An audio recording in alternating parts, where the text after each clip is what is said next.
Listen to what Rabbi Singer says. Actually, the prophets themselves, the Jewish prophets, told us that indeed God prefers other methods of atonement than the sacrifices. It's interesting that of all the commandments that the Almighty gave us, only one of them did the prophets say, don't get caught up in blood. Don't get caught up in the sacrificial system. There are other things that you can do that are more important that's not done with anything but the sacrificial system. The church is not comfortable with many of the statements that are articulated by our Hebrew prophets. Again, that's a revelation to people who preach these verses and love these verses, that they're not comfortable with them. But let's take a look at some of these verses. If you want to follow along some of the quotes, they're laid out conveniently, beginning on page 75 of volume 2. The prophet Micah. Now, Micah prophesies about the same time Isaiah does. That means while the Jerusalem temple is standing and fully functioning. It would be roughly 150 years before it was destroyed. Micah 6, 6 through 8. With what shall I come before the Lord and bow down before the exalted God? Shall I come before him with burnt offerings, with calves a year old? Will the Lord be pleased with thousands of rams, with 10,000 rivers of oil? Shall I offer my firstborn for my transgression, the fruit of my body for the sin of my soul? He has showed you, O man, what is good. And what does the Lord require of you? To act justly, and to love mercy, and to walk humbly with our God. Now, what's interesting is that this emphasis on moral conduct and righteous, godly living is a great theme of the New Covenant writings. What's interesting is that this is something that the fruit of the Spirit we're called to walk in and the lifestyle we're called to live. This is a constant emphasis like this. But was Micah saying, forget the sacrifices? Let me just quote as I've written here. Does anyone think that Micah was repudiating these divinely ordained sacrifices? Does anyone think that Micah was saying to his fellow Jews, remember, this is not a prophecy for when we're living in exile. This is something he spoke to his generation, to his contemporaries. Does anyone think that Micah was saying to his fellow Jews, the entire sacrificial system as outlined in the Torah is utterly meaningless to the Lord? The 5 books of Moses don't count. Their words have no meaning. Forget about them. Ignore them. Don't even think about following them. I mean, is Micah saying that? What Micah's doing, and with some hyperbole, with some expanded speech, as was common in the prophets, he's reproving his sinful people and telling them not to think that they could please God merely by bringing thousands of sacrifices and offerings, or to imagine that the Lord would want them to sacrifice their own sons to pay for their sins. Rather, what God was looking for was justice, mercy, and humility, something that some of them apparently overlooked in their zeal to bring sacrifices and special offerings. They put their emphasis on the wrong thing, emphasizing the outward ceremonies and ignoring the inward corruption, such as human nature. And Yeshua rebukes religious hypocrites in Matthew 23 for some of the things. You do this, and you do this, and you do this, and you neglect this. What does he say? No, you should do those things. You should tithe. You should be scrupulous in that, but you've neglected justice, mercy, and faithfulness. Same way as we mentioned the words of Paul earlier in 1 Corinthians 13. I can speak in tongues, men and angels. Wasn't that a gift from God? Yes. I can have all faith to move mountains. Wasn't that a gift from God? Yes. Wasn't that a good thing? Yes. Gift of faith. I can understand divine mysteries. Isn't that by revelation from heaven? Isn't that good? Yes. But if I don't have love, meaningless.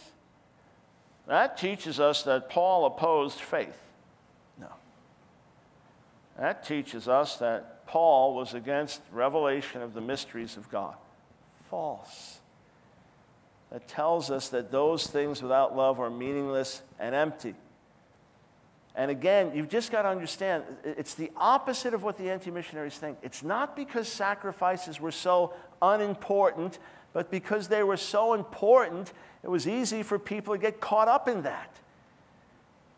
It was easy for people to put all of their emphasis on, I'm just going to bring more sacrifices and perform this better and do this outward thing. It's the same with any major outward form in religion. Some people were raised perhaps in in a Christian tradition that put this tremendous emphasis on church attendance and the sacred rites that would happen. And if you willingly didn't go, you'd be damned. And so you had to go.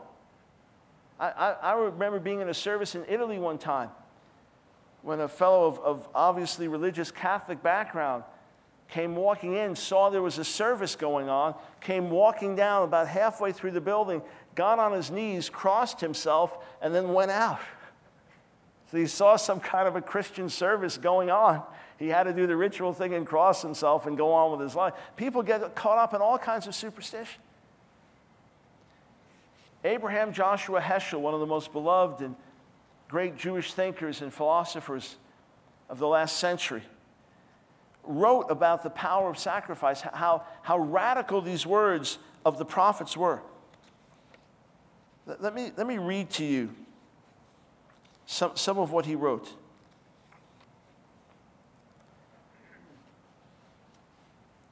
This is found on page 86, volume 2. Sacrifice, the strength and the measure of piety, acts wherein God and man meet. All this should be called obnoxious? What the prophets attacked was, I repeat, extremely venerable. A sphere unmistakably holy, a spirituality that had both form and substance, that was concrete and inspiring, an atmosphere overwhelming the believer, pageantry, scenery, mystery, spectacle, fragrance, song, and exaltation. In the experience of such captivating sanctity, who could question the presence of God in the shape of a temple? Psalm 132, let us go to his dwelling place, let us worship at his footstool. Arise, O Lord, and come to your resting place, you in the ark of your might. May your priests be clothed with righteousness. May your saints sing for joy. For the Lord has chosen Zion. He has desired it for his dwelling. This is my resting place forever and ever. Here I will sit enthroned, for I have desired it. This was sacred. This was special. This is wonderful. Heschel says this, in the sacrifice of homage, God was a participant. In the sacrifice of expiation, of atonement, God was a recipient. The sacrificial act was a form of personal association with God, a way of entering into communion with him. In offering an animal, a person was offering himself vicariously. It had the power of atonement. It is hard for us to imagine what entering a sanctuary or offering a sacrifice meant to ancient man. The sanctuary was holiness in perpetuity, a miracle in continuity. The divine was mirrored in the air, sowing blessing, closing gaps between the here and beyond. And offering a sacrifice, man mingled with mystery, reached the summit of significance. Sin was consumed, self was abandoned, satisfaction was bestowed upon divinity. Is it possible for us today to conceive of the solemn joy of those whose offering was placed on the altar? Psalm 43, then will I go to the altar of God, to my God, my exceeding joy. I will praise thee with the lyre, O God, my God. And then he gives other references. It was because the sacrificial system was so precious, was so powerful, was so central, that people could turn it into an empty form, that people could rely on the power of that and separate their own lives from it. And the prophets were completely against it. They were not against sacrifices any more than they were against Sabbath worship or prayer, as we'll see in a moment. They were against hypocritical, empty worship. And what God wanted was a changed life. Oh, then a changed life, we don't need sacrifices? No, then with a changed life, the sacrifices are effective. Then with a changed life, the sacrifices are acceptable. So let's take a look.